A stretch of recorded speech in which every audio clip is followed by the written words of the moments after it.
Big headlines on US-China trade front.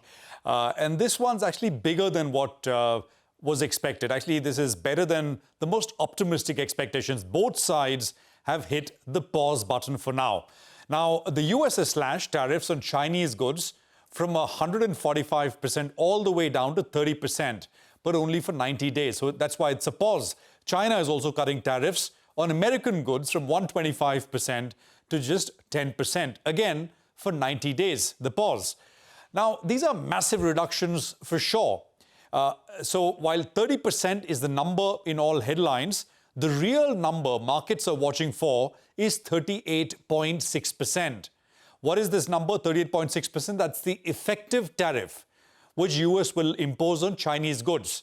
I spoke with economists at Citi, and they calculate that after you add back the legacy tariffs, the tariffs which were imposed by Trump himself and he's inherited in his second term, and then you subtract the exemptions which were provided for consumer electronics, Chinese consumer electronics, which came in earlier, that number comes to 38.6%.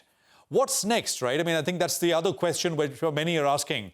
The fentanyl tariffs, which is at 20%, and that's very much still there, could be the next lever in this negotiation.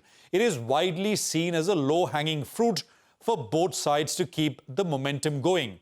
We even heard Scott Bessent, the Treasury Secretary, talk about this in terms of how willing China was, how open China was about helping US in this regard.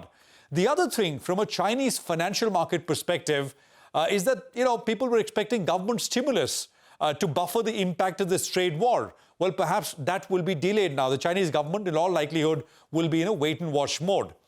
Now, the cuts matter to China. It matters to US as well, but it matters to the rest of the world as well. Chinese exporters now have more breathing space. The tariff gap between China, basically the tariffs on Chinese goods and other trading partners, the rest of the world, has narrowed significantly, giving them more room to compete on global pricing. And I think as we go through the next couple of days and weeks, we'll hear more about this from industries and specific companies. Are there any U-turns we should expect, or will these announcements now stick in terms of what's being done? Well, that depends on how well Trump is able to sell it to his voters. Republicans, Make America Great Again, that crowd, that constituency in the United States. Remember that China hasn't really put any big new commitments on the table yet for getting these lower tariffs, or at least we've not seen them being announced publicly. That's the political risk back home in the US. Will Trump be seen as compromising too much too soon?